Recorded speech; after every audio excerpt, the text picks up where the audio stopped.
หาแม่มารดาแม่ไปแล้วบ่มาบ่ฮู้บ่มีเหตุผล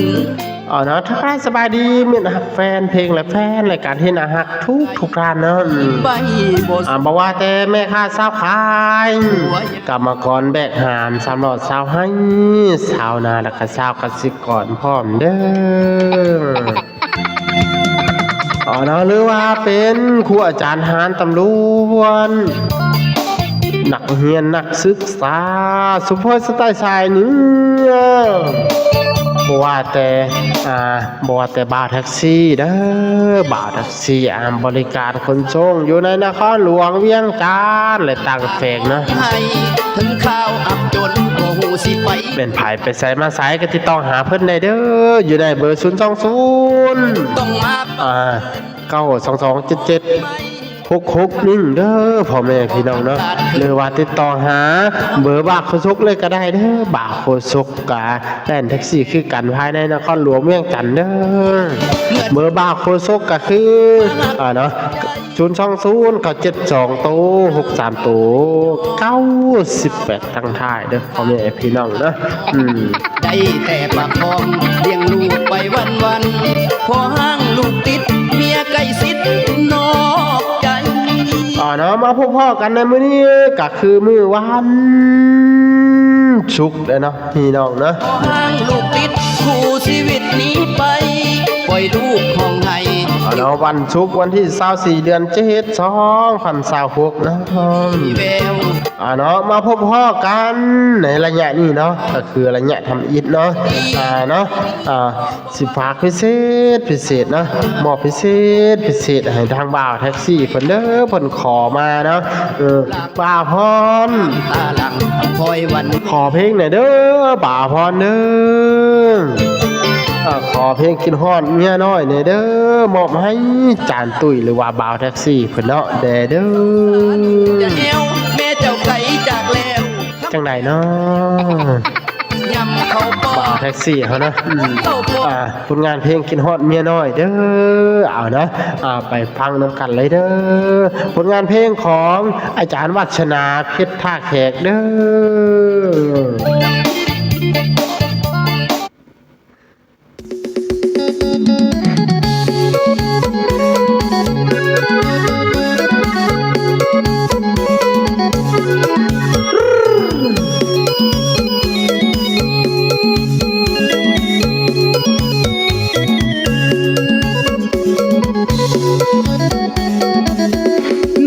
กะบ่หลับกะสายกะสับต้นตัวอยากมอบเด้คำว่าผัวให้ทุนหัวมีห้องของอายแต่ข้ามาเหสีคนดีเมียใหญ่เคียงกายหัวใจทุลมทุลายที่ทอดเจ้าลายแม่มักจอบลอยคำว่าเมียน้อยมีปมน้อยสังคมนินทาแต่น้องอย่าไปถือสาอยู่ในฐานะพันยาเมียน้อยแต่ความสัมพันธ์สองเขานั้นยังอินอ้อยเมียใหญ่หรือว่าเมียน้อยตัวของพ่อยก็หากเจ้าสำคัญเมียหลวงเมียห้องหนักสมองพอมีสองคนมองเสียเมียสองสับสนหน้ามนคิดทอดอยู่ทุกวันกายนอนนำเมียหลวงแต่ใจห่วงเมียน้อยทางนั้นหักแพงสองคนเท่ากันเสื่อมความสัมพันธ์เคียงกายคู่ใจทางนี้กัก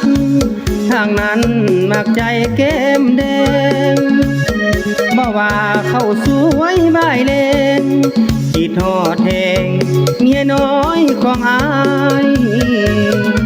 แม่ ม่บักจอบลอยเมียของข่อยคนฮักสุดใจบ่ว่าเมียน้อยเมียใหญ่คิดทอดแทงหลายที่สุดในโล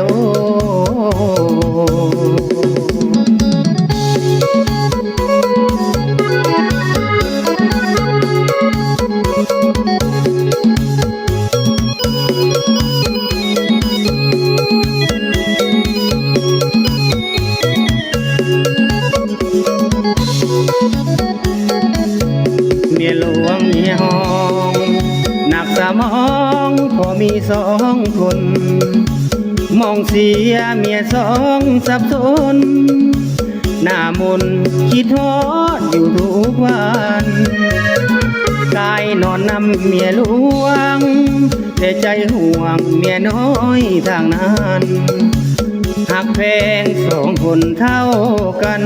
เสื่อมความสัมพันธ์เคียงกายคู่ใจ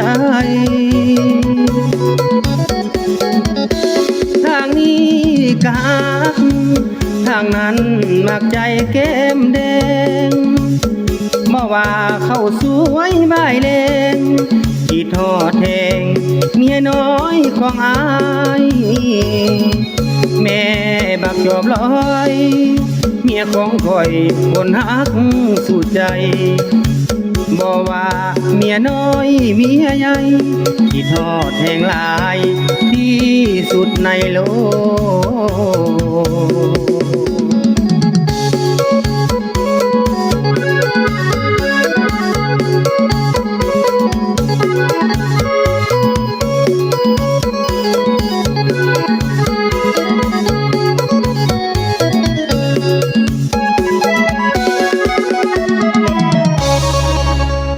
เอาเนาะผลงานเพลงคิดฮอดเมียหน่อยเนาะห้องโดยอาจารย์วาสนาเด้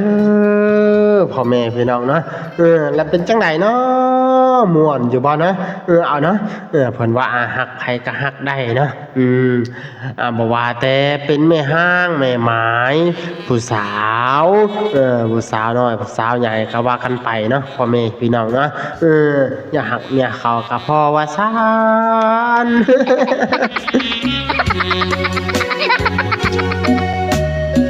เนาะหักไผก็ได้เนาะอย่าลืมเมียคำเมียคุณเนาะเมียหลวงเด้อพ่อแม่พี่น้องเนาะจังไดก็ได้ของเงินนำเมียหลวงคือเก่าเด้อพ่อแม่พี่น้องเนาะก็ถึงว่ากินฮอดไผก็ตามเนาะจะบูดจะบึ้งเนื้อทองเอาเนาะระยะนี้ระยะทำอินนอกกาจบไปเลยเด้